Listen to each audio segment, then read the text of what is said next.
this, or if I'm the middle, I don't know. So first of all, it's actually official that CJ has signed. He did it here in the building. And that's exciting for us for a lot of reasons. And Trajan touched on this. CJ's not the first person to make a commitment to this organization long term since we got here. But what's happened, I think, over time is that people are starting to recognize the commitment Mrs. Benson and her ownership team have made to this. And more people want to be part of it. CJ's just the most vocal of those. And I think that's really meaningful for us. A few years ago, Brandon Ingram signed a 5-year extension with no option. And we told you at the time how important that was, but because we weren't winning, nobody cared. And he was the first person to make that statement. It was followed by Jonas Valanciunas wanting to be here last year. It was followed by Zion signing to be here long term this summer. And now CJ, and we think he won't be the last of the people we're able to get something done with in terms of extensions to stay. You know, Coach Green's building something really powerful here, and Trajan touched on quite a bit of it, but this group is about work rate, and they're about honoring commitment to one another. Our players worked harder than any group I've seen this offseason by leaps and bounds, and I've been with a championship team. I've been with teams that went to the finals several times, the conference finals several times. I've never seen a young group work for each other as hard as this group did. And the young men on this team are committed to one another. The men and women who work with them every day and sacrifice for them off the court are committed to one another in a way that I've just really never seen before. And it's a lot of fun to be part of. I think Trajan referenced the gear that he saw outside of New Orleans. It's a really exciting time to be a Pelicans fan. And Christian was with us at the quarterback club the other day, and Ken Trahant was nice enough to let us speak there. And I said this then, the thing that excites me the most is in the evolution of a team that has a chance to be very good, winning for the first time when you have expectations is a big deal. And I think this is the first time the external expectations have reached what our own internal expectations have been. And that's a big deal. That's a really important time. And what that represents for us is something very special. We're going to learn a lot about this group. And hopefully what we don't learn is anything about the disease of me. It's easy to be galvanized in adversity. We were galvanized last year, about a year ago, because of the hurricane, obviously. And we had to start pre-camp in Nashville. And our friends, and in some cases families at Belmont and Vanderbilt, took us in, and our players were forced to be together. And I think it helped Willie's staff because it jump-started a little bit of that team building as well. And you saw exactly what that did for us when we started 3-16, right? Nobody panicked. And Willie stayed the same throughout because they trusted. They trusted one another, and they had a relationship that was real, and they recognized the work they were putting in. But they had high expectations then, and everybody thought that was silly. And now the outside world has expectations that are probably higher than they should be, quite frankly, because we haven't proven we can win when we're supposed to. But these guys still have the expectations they've always had of themselves. And if we can continue to make that about each other and about sacrifice and about winning and not about self, we'll be in good shape. I think something Trajan referenced when he talked about Billy Hernan-Gomez and Spain winning the Eurobasket title. I think Spain was the 5th favorite to win the title. And I looked this up today because I was fascinated by it. Billy Hernan-Gomez's name did not appear even as a potential to win the MVP when they were polling all of the Eurobasket writers. He wasn't somebody that was even talked about. Billy Hernan-Gomez knew Spain was going to win, and he knew he was going to kick people's ass because that's what he does. Other people don't need to know it. We need to know it, and we need to show it. And this is an opportunity for us to do it. And so it's fun. It's super exciting for me. This is why we work in sports. This is why Mrs. Benson wants to own a team, because we have a chance to do something that's going to mean much, much more than basketball in a city that needs it. This team cares about this community deeply. We've got the kind of kids that realize this is bigger than basketball. I think last year certainly helped put that into perspective for us, and I think Coach and his staff did a really good job of helping our guys have kind of the requisite gratitude for what we have. But this mission's a big deal here, and they're bought into it. And so the one thing I would caution everybody is we went to the finals in Cleveland the first year LeBron came back, but we were 20-19 at one point, and the sky was falling. It's okay. Winning takes time, and these guys are about the right things, and we're going to continue to be about the right things. And I think Coach Green and his staff have always invested in that, and I think you'll see the benefits of that over time. So CJ officially signed today. Is that what you're saying? Correct. Okay. Correct. Just how exciting is it for you guys to be able to get that done before the start of the season and have him here for the next 4 years? Yeah, it's neat, but I'll tell you really what's important is what it does to sort of flip the script a little bit just publicly. Here's a guy who actually is taking less money in his extension. He's going down in salary so that he can help keep this group together. So not only is he invested in being here, he's not vested in being here because he got every possible dollar he could get. He's vested being here because he wants to win here. And winning in New Orleans matters to him, and winning with these guys matters to him. And he literally put his money where his mouth is. When Zion signed his contract, he signed a contract that was very unusual, and that he's being held accountable to a standard he cares about. That's really meaningful to us. So it's not just that they stay. It's what they do by staying and the way they do it. How important is it to have someone like CJ in the building when you're preparing for those expectations and what this season will be like for a young team? Yeah, I thought Trajan explained this very well. You don't really put a price tag on what it means to have somebody who's been there and done that. And the success Portland's had over time certainly is meaningful. But you're talking about the president of the Players Association. You know, they know that he has their back literally every day in everything he's doing, both on and off the court. And so his message resonates in a way that just hits different. And so I think it's very powerful for us in a very positive way. And at the same time, if we come out and we don't do what we're supposed to do, none of it's going to matter. You know, all of these things are really nice and they set the stage, but what we have to continue to do is what we've always done when nobody was watching. Going to what Trajan said, how is the roster outlook in terms of injuries and anything? Is everybody going to be set to be a full go in training camp, or how are we going to play that? Thanks for letting me handle that, Trajan. That was nice. So we won't have Kyra available to start 5-on-5, which was the plan all along. I really can't give you a timeline on when that will be. I would echo what Trajan said. He's come a very long way very quickly. You can see now he doesn't have fear factor, so it's just going to be a function of playing enough to get comfortable. Coach Green has come back from the same injury, so he'll understand how to handle that. But everybody else should be able to participate for the most part, to some degree. There are a couple people that'll be a little slower to come around. I think Larry Nance Jr. has a little bit of a calf strain, so he may be a couple days behind the group in terms of 5-on-5, but everybody will be participating in some way. Just the same question, how excited are you guys to get Zion back into the thick of things with this group? Well, it's exciting because this group's already proven they're really good, and they've proven that they believe in one another, and there's a chemistry and a camaraderie here that can help support somebody coming back from injury. Z hasn't played in 18 months, something to that effect. I mean, he hasn't played 5-on-5 in quite a while.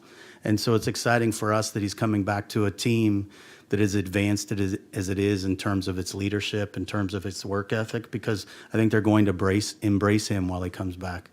This isn't going to be easy, and he's going to struggle in ways I don't think even he anticipates, and we've got the right group around him to help support him, I think. Over the last couple of years, you've continued to build out your analytics staff. Can you talk about what sort of role they play in your organization and where they help assist either the coaching staff or front office work, and what additions you've made there? Yeah, so I think last year you saw a lot of our analytics team, Mike Hartman last year, and now adding Sammy Gelfand. I think you saw how important they can be to a coaching staff that really knows the right questions to ask, right? Analytics don't answer anything. What they really speak to are the quality of the questions you ask it to solve for.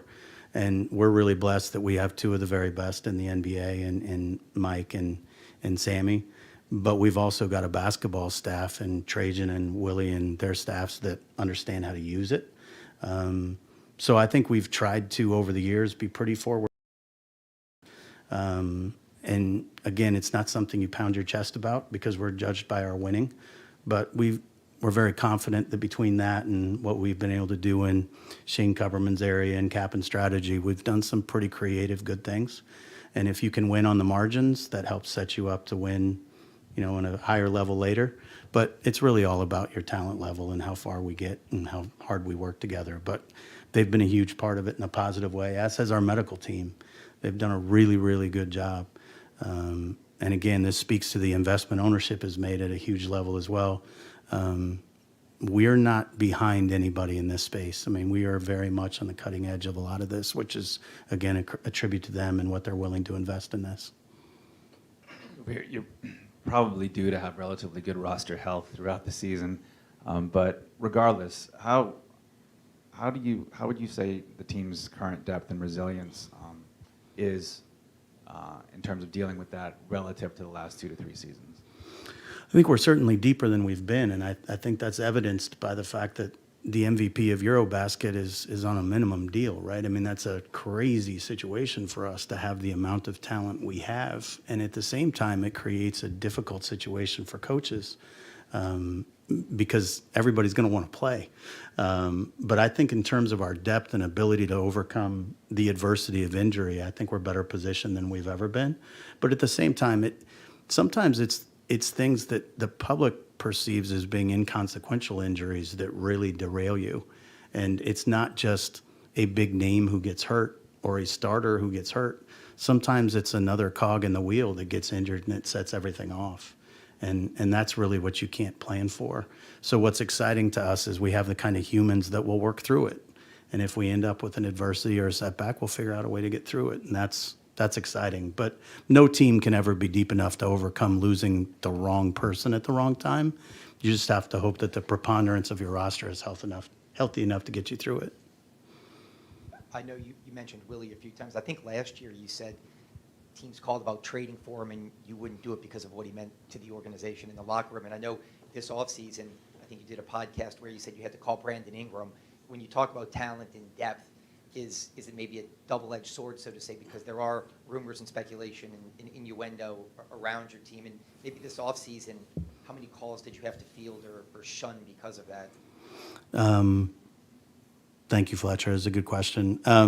It's funny, actually. So one of the things I've really been struck by of late, and I know Denzel Washington used this version of this quote, and it's a phrase I've heard before, but don't mistake movement for progress. When you get to the point we're at right now, everybody wants to see you do a million different things to bring a million different pieces in. We're really, really comfortable with the group we have, and Trajan touched on this. We're watching those guys every day and what they're doing, and we understand where they're at. So in terms of the rumor and innuendo, we just have to ignore the noise. And something we talked about a lot in Cleveland, keep the main thing the main thing. Our guys understand we're committed to them, and we've made it really clear by the actions we've taken off the court, we're committed to them. And so I think from that standpoint, we're really well positioned because of our continuity, but we're also really well positioned because we've walked the walk, and Willie and his staff have done the same thing. If Willie tells you what gets you on the court, you're going to get on the court, and that's a powerful thing for a player. So I think we'll overcome any of those issues, Fletcher, along the way. And I think keeping the rumor and innuendo at bay is something that this group's pretty deft at. Larry and Jackson are two other extension candidates. What updates can you give on the chances that an extension gets done with either of those guys before the start of the season? So I think we're in a position where several players have made it pretty clear they want to be here. I think we're in a position where we could cover some ground there pretty quickly. Larry's situation actually can, by league rule, go much longer than Jackson's can. There'll be a sort of a terminal nature to Jackson's discussions. But I think we're pretty well positioned both with all of our players and that they want to be here. And I think in the Larry situation, we feel like we're closer maybe than we are in the other.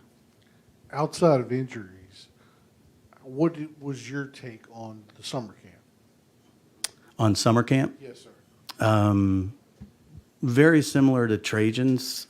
I felt like that group. was a neat opportunity for some of our young players who had just played the previous summer league to lead a group a little bit. And I think it was exciting to see them, even the guys that were not playing like Herb Jones. Trey Murphy didn't play a great deal.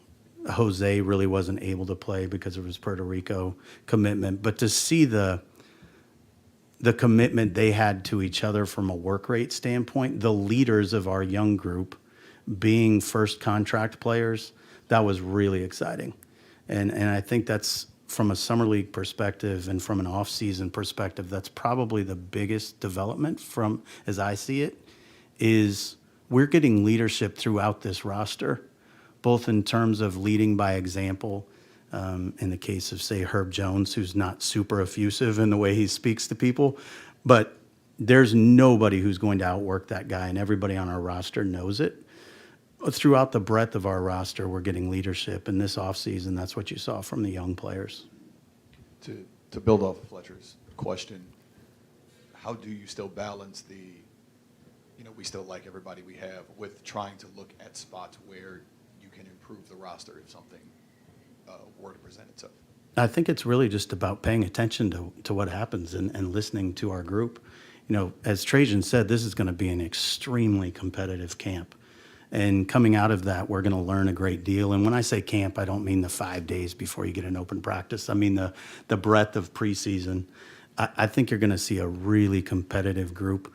We don't have a lot of plans to, quote, shut people down during preseason. I think we're going to be trying to crescendo when the season starts. So I anticipate you're going to see that competition continue.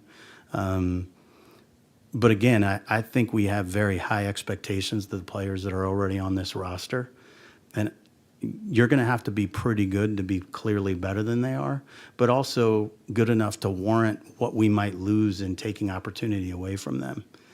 Coming into the year, I don't think anybody was watching our team and saying, I really hope they don't put anybody in front of Jose Alvarado because he's got a chance to be so good. And you saw what Jose did at the end of the year to be impactful in winning playoff games. We have guys we have expectations of that others may not. And so because of that, we're going to be pretty mindful and slow to change the group, I think, because we want to see what it looks like playing in this environment for the first time.